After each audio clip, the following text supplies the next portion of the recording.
Not you sure know? what that even means. I don't know either. That's poetic, but I don't really. I mean, I guess in my songs, I'm trying to talk about things that I don't feel like we're talking about as a people.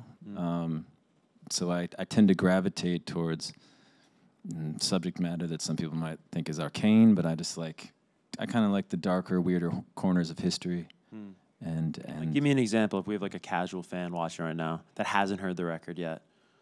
Well, there's a lot of historical references and mythology in this record, and there's a reference to the Spanish Civil War, Catalonia in 1936, and that just comes from reading George Orwell's account of the Spanish Civil War.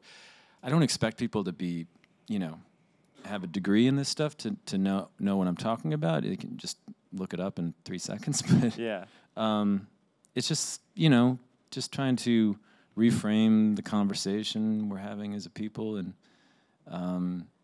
I like a dialogue. Like when I'm on stage, I like to feel like I'm in a dialogue with the audience, and I don't like to shy away from like difficult subject matter. Yeah. Is that where this idea of like our enemies make us whole come from?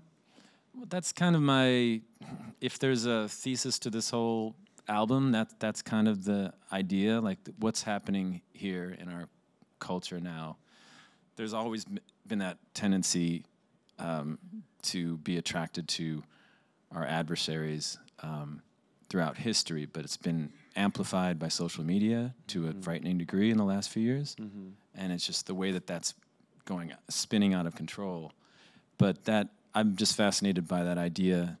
I mean, the first record cover I was thinking of was just two elk with their horns locked, and they are stuck. They can't, and they're face to face, and there's this kind of intimacy and a codependence between enemies. Yeah.